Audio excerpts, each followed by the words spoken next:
Okay, so this is it, my living in Bali pros and cons video. Now, I did start to do this video in the other video I did about living in Bali, but that video really focuses on living here and the problems that I've had, and so real cons of living here regarding owning a long leasehold, a property or a business. That's what that video focused on. So this video is just going to focus on the pros and cons of living in Bali from someone who's lived here for 3 years, that's been coming here for more than 30 years of her life. Well, more than that. First time I came here I was 14, so I'm 59 now, so much more than that. I had a break for a while. But anyway, I fell in love with the place, and I used to get product made here for a shop that I had in Australia. So Bali is a great entrepreneurial place to get things made and then ship them out. They love that. Bali is full of craftsmen and craftsmanship. So that's really a really great positive aspect of Bali, to get anything made. They really do love that, and they can be very creative. Their quality of standards of quality, the way you put that, can be very dicey. So you can't just go and do that and trust them to send it to you without checking it. You need to be here in the country to check it before it leaves the factory, because for sure there's going to be something wrong. So I speak this from experience. I speak this from girlfriends' experiences with businesses here, getting clothing made, getting, property built, everything like that. They do it to their idea, and their idea and your idea can be two completely different things. The Western mind and the Asian mind is good enough, whereas ours is, we're used to a quality of standard, a standard of quality. So yes, even doing that can be tricky if you're thinking about that. But living here, cost of living, it's got more expensive than what it was before. It was cheaper before. Honestly, you can still live here on the cheap. You can come here and you can get a room for $500 a month, but it's just a room. It'll be very basic. It will not be very attractive. It won't have any atmosphere to sort of work out of. If you do YouTube videos, you'll have to go to cafes or whatever to surround yourself with a nicer environment. But I mean, I lived in one of those in the very beginning, and you'll probably have a little shared kitchen on the outside, something like that. But so that's cheap. It's fine if you don't want to. You're going to go sightseeing, and you're not going to spend much time in your room.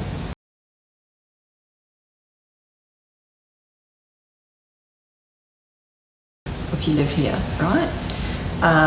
But if you do spend a lot of time in your homebody like me, it can become quite depressing. So I don't recommend that. But yes, you can get it cheap. Food, yes, if you eat the local food, the nasi goreng, the mee goreng, all those things, as long as you don't mind added chemicals and seed oils, you're fine. If you are a bit of a, you want everything clean and you're about healthy living and healthy what you put in your body, no, you're going to pay more, right? You can source food. It's about the same as back home for me here. So I do a lot of cooking at home because I don't want to have seed oils or, additives. And I will meet the girls out. We have the ladies expat group here that we meet every week, and I'll go out for dinner then, but we're generally going to nicer restaurants. So you're paying for that privilege. And it's normally about $30. So it is cheaper than home, but yeah, depending, and I don't drink. So if you drink, expect it to be $50 easy. if you're a drinker. So I generally go out and don't drink alcohol, so yeah.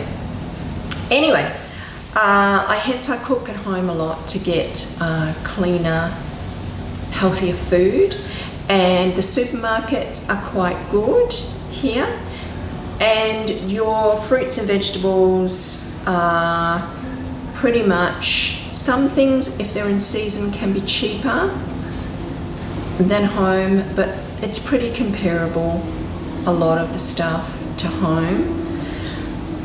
Things that are expensive here are cheese, it's very expensive. Butter is expensive. So for example, butter back home in Australia, for like 250 grams of butter, it's like $4.50 back home in Australia. Here, that same 250 grams is about $7 or $8. So yeah, butter, cheese, cream, yogurts, you know, nice yogurt here is about $8 or $9. They're really expensive. Your meat, yes, it also can be expensive here. So the prices have just risen. I think that's like anywhere, but yeah.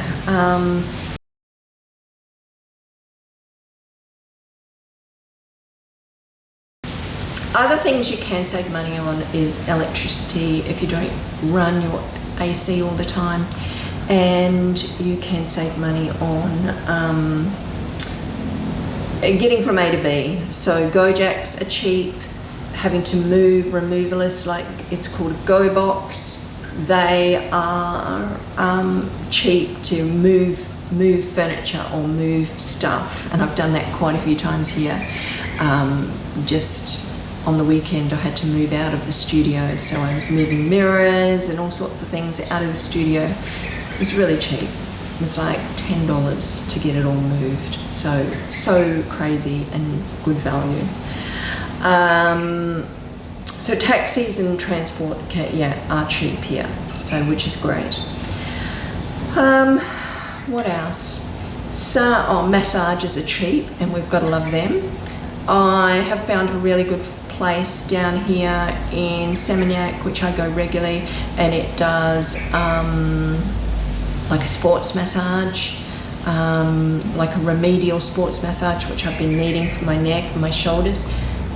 Really reasonably priced. It's like $15, and always tip the guy, but I'm going twice a week at the moment because of my neck and my shoulders. So that's great. There is a myriad of other beauty things you can get here. They're not all cheap the way that they used to be. Things like anti-aging skincare things used to be cheaper, but now they're not. They're on par with back home now. I really like Botox, is pretty much the same. And same with, maybe filler might be slightly cheaper, but not by much. You might say $50, maybe. I think maybe compared to the US, it's cheaper, and the UK, but I'm talking Australia here. It's on par as what we pay. And same with the laser treatments. They're pretty much, they've started to become on par of what we pay back home. So yeah, your injectables, your lasers, all that kind of thing. What is available here a lot more that we don't, that is not available back home in Australia, is things like the blood ozone treatments. And there's, you know, certain treatments that we can't get back home in Australia, which are really good for you if you're healing. But I mean, you pay for them. And the same with the IVs and things like that. They're over $1 million, which is over $100 for a treatment. So yes, they're more readily available.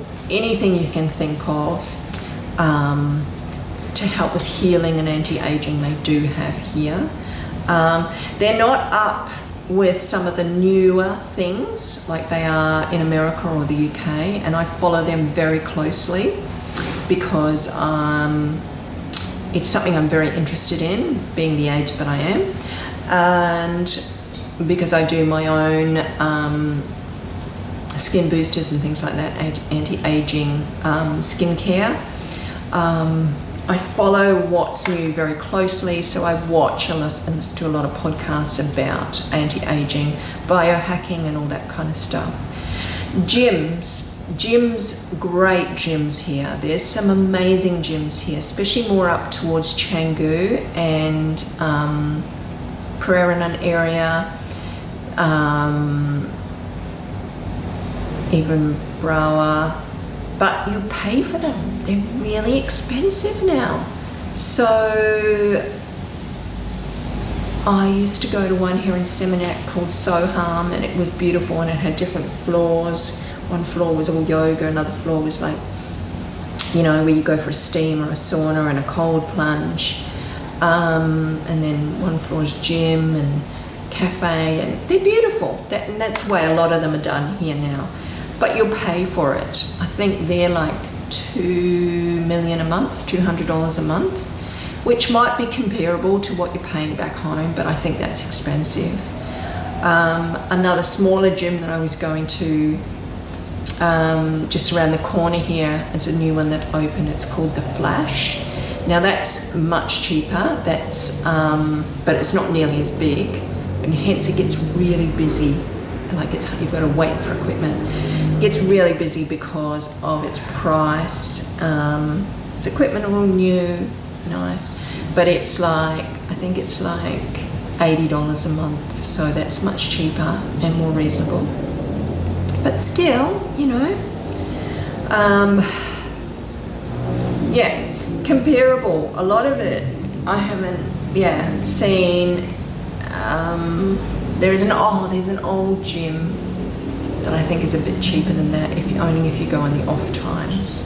So that one's called Hammerhead, yeah, and that's around the corner from me here, yeah.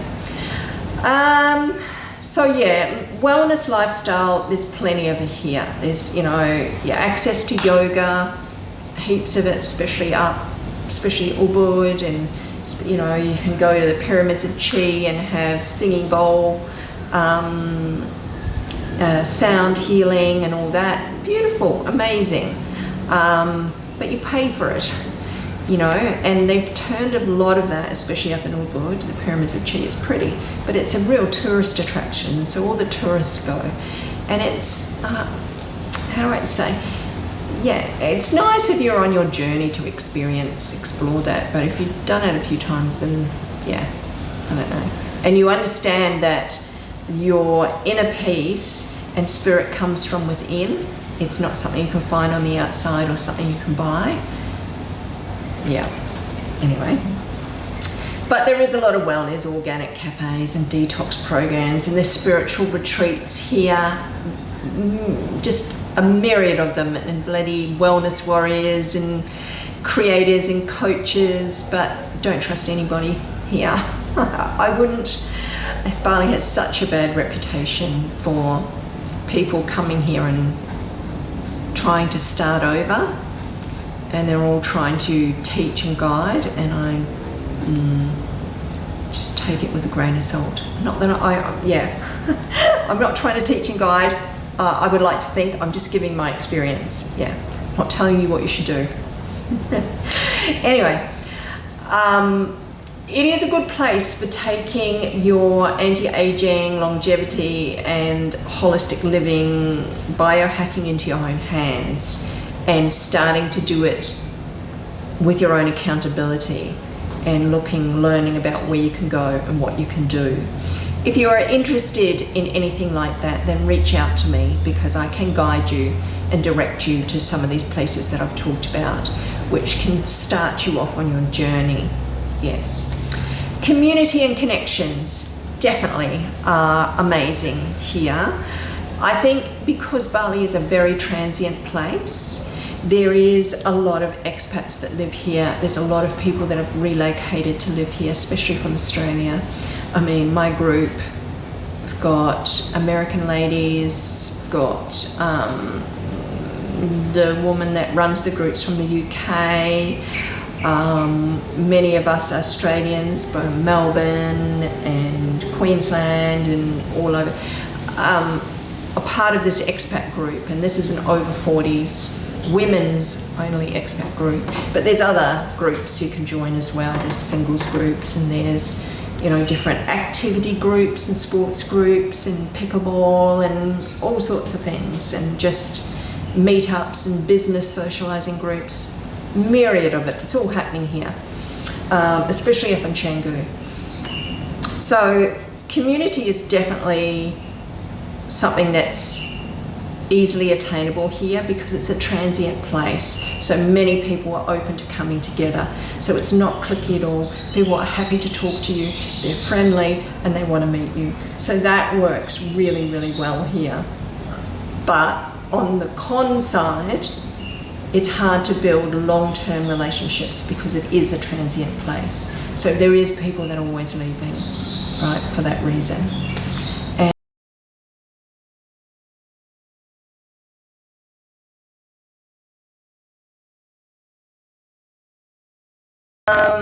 Freedom and simplicity. Yes, it's more laid back. It definitely is more laid back. And you can create your own routine and sort of live intuitively, kind of, right?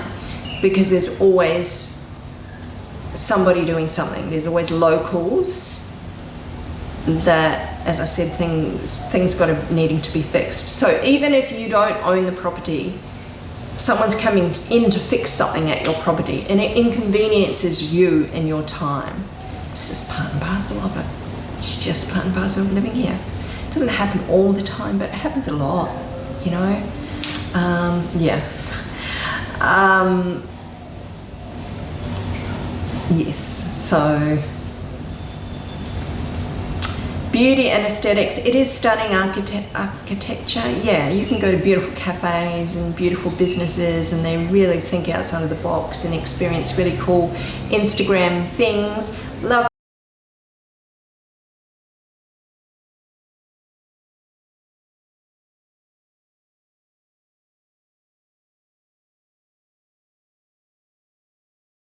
that. It's beautiful. That's why it's great for a holiday. But if you live here, you're not going to these fancy places all the time because, yeah, you're more on a budget. But they're available, okay? It is the perfect backdrop for content creation and sort of that glow luxury lifestyle. But, yeah, you've also got to check whatever channel's doing that. Is it they bringing you truth? Are they bringing you, you know, the honesty and the truth as well? So I'd like to think that I am here. Yeah.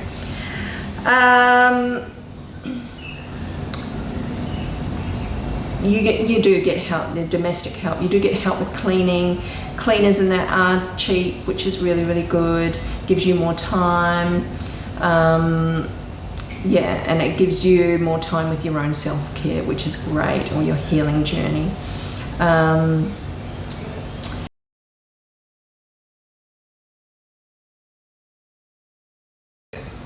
wanted to say a little bit about the cons. The infrastructure is something that is a nightmare here, and it is something that is really frustrating.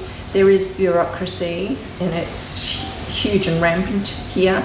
I mean, like many countries, where isn't it? But yeah, it's really live and well here.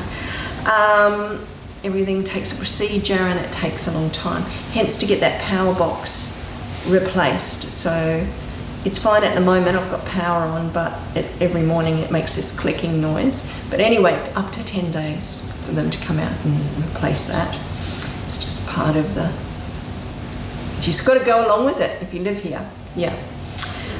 So there is a lot of things like power outages here, so you lose your internet and you can't work. There's poor roads, really poor roads and infrastructure. You can walk around in Bali, you don't have pavements, you don't have clean roads. There's potholes everywhere. If you're not watching, you can end up down a pothole, whether you're riding a scooter or you're walking. It's very dangerous. It does keep you on your toes here. I'm just saying, you need to be aware of that. It's just a fact of living in this third world country. Yeah, it's the way that it is. So it does have internet reliability issues. The visas and the stay permits can be very confusing and very inconsistent. And like I said, government is changing them. In my last video, I sort of said, government is always changing the rules on different things. And they kind of make it up as they go along, and they're different tax and different rules. So we have to constantly keep a lookout for that.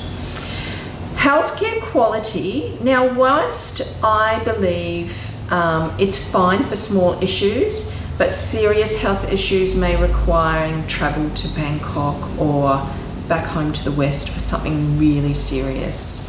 Thailand, I think, is really good.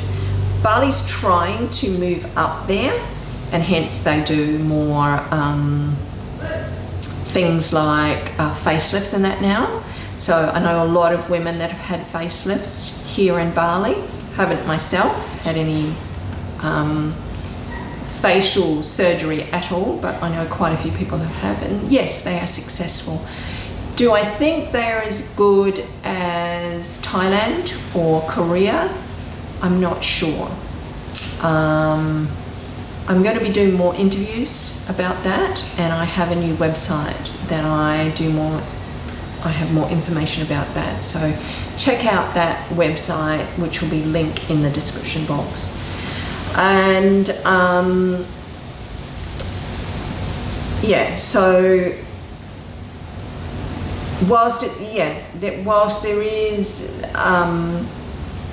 there is some quality healthcare, some more serious issues, you would want to go back home.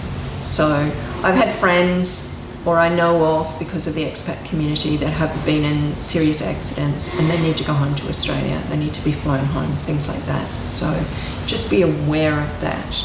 So you need to have good health insurance here. So yes.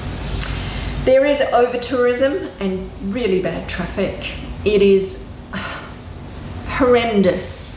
As I said, they don't have the infrastructure, and they didn't build the roads to be able to handle this amount of building and the amount of people that are coming to live here, and this amount of tourism, the people that are visiting.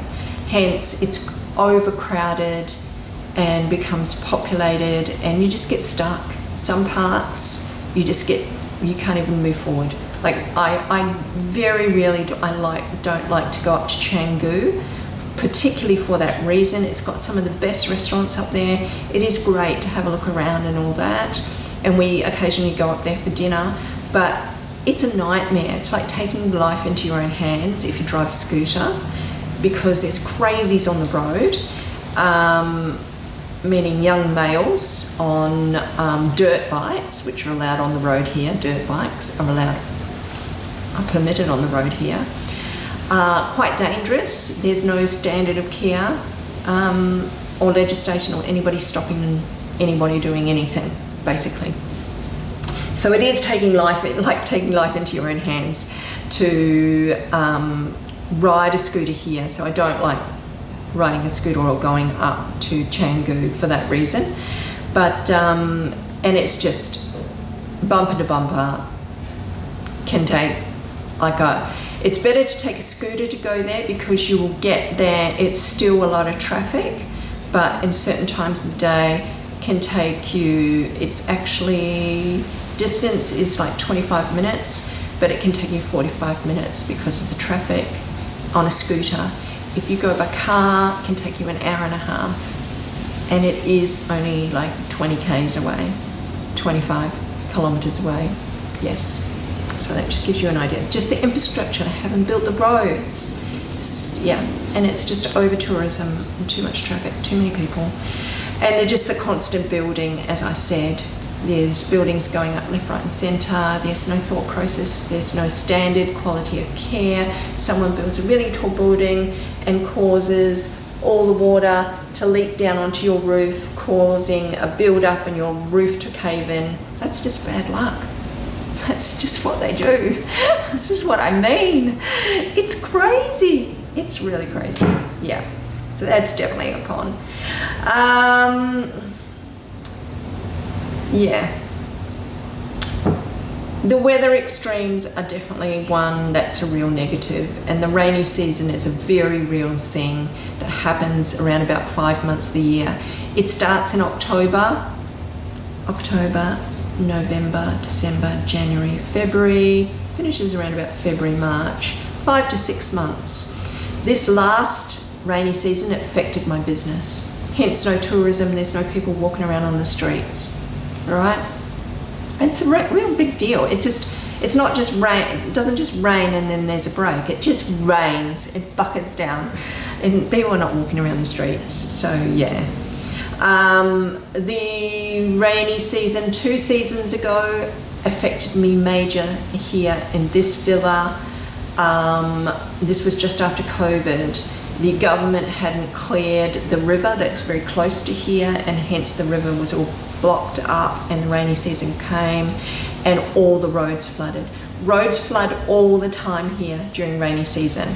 This one still floods, and I can be stuck inside my villa, and too bad if I had an appointment, you're just not going anywhere. You can't, because you can't get through the road unless you want to walk and the water is over your knees. But you can't ride a scooter through because you'll damage your vehicle. But as I was saying, 2 seasons back, when I first arrived here, I had the experience of the government not clearing the river. It's all cleared now, so it does drain away better, but it still does bank up in the street. It's a low-lying street and it still does flood. But the first time that it happened to me, the water subsided and came inside the villa, and hence I ended up on my coffee table, my dining room table. I've got a huge dining room table, and the water was inside the villa here over the power points, and the power points are like, yeah, to my knee. And yeah, so much, everything was damaged and ruined. I lost a computer, things like that. Yeah, it's just bad luck. It's just bad luck. Yeah, so there is a lot of environmental concerns here regarding plastic pollution, sewage in the ocean and the tourist zones. Yeah, recycling is non-existent here. It just doesn't exist. Yeah, and how they're dealing with the rubbish here, they put it on an island off out the back, on the side of Bali. Yeah, they don't have a solution, quite honestly. Yeah, so yeah, and the plastic pollution is definitely a problem, and the burning of that is a problem. Safety and scams, that happens a lot. Yeah, and there's all sorts of scams. Everything from hiring scooters to expats being taken advantage of, and rental agreements and visa scams and all sorts of things. It's an absolute real thing. You've got to have your wits about you. If you are a foreigner living here, you have a $ printed on your forehead as far as the locals are concerned. And yes, you think they're so friendly and lovely, and they are when you're on holiday. And I'm not saying that they're not, but a lot of them are just friendly to you because of that fact, right? And when you live here, you learn that. You learn to not be so gullible, for one, but you also learn that their friendship only goes as deep as what they can get out of you. Hence why, unfortunately, a lot of the expats stay together. But you will learn that long-term expats that do live here really have this understanding and have spent a lot of money and had a lot of experiences here. My girlfriend, who's been here for 25 years, got 2 boutiques here. She has a myriad of stories to be told, and I might try and interview her soon. So yes, this is the pros and cons of living in Bali. So whilst it is beautiful and you can, you know, have this really amazing lifestyle, remember you cannot work here, right? You are not permitted to work. You can't go and get any job that a local can do. And most of the time, like don't think you can get a waitressing job because the locals can do that. The only way that you can work is direct, and that's to have set up your own company here and open a bricks and mortar business where you employ them. You can do that, you are permitted to do that, but you are not allowed to work in your business. I've had friends that haven't necessarily worked in their business, but it's a known fact. They've had a cafe and they picked up their plate to take it to the kitchen, and they got photographed by somebody, a local, and they were deported for that because you are not allowed to work. It's really stressed. It's very serious. Makes it really difficult for us. It's just, and my girlfriend, like I said, who's got the boutique, she's got a direct. Now put that over there, take that, you can direct, but you can't be doing it yourself. Yeah, interesting, right? You can work from home, you can work online in that respect. I mean, you can only work online where you can earn money outside of Indonesia and you bring it in here and spend it here. That's permitted. But you are not allowed to make money in Indonesia from your own skills, not without employing people, right? So the way most people do it is obviously to buy villas and rent them out. Yes, you can do that. That's a way of making money here, but it's very challenging now in this time now in 2025 because every man and his dog has done it, and they're building villas left, right and centre, and the vacancy rate is quite large now because so many villas are being built for that. I think Bali's tourism is just sort of backed off a little bit as well because a lot of tourists have realised there's a lot of other countries that are slightly cheaper, and you can go to Vietnam, or you can go to Thailand, you can go to Cambodia, Malaysia, and you can experience more value for money. I'm just going to say that, more value for money.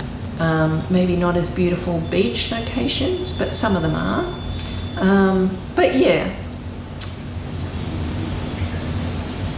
so because of some of what's happening with the tourism now and how annoying some of the locals are when you try to go to the beach and you're just constantly asked to buy things, or constantly asked, do you want a bike, do you want to ride, things like that.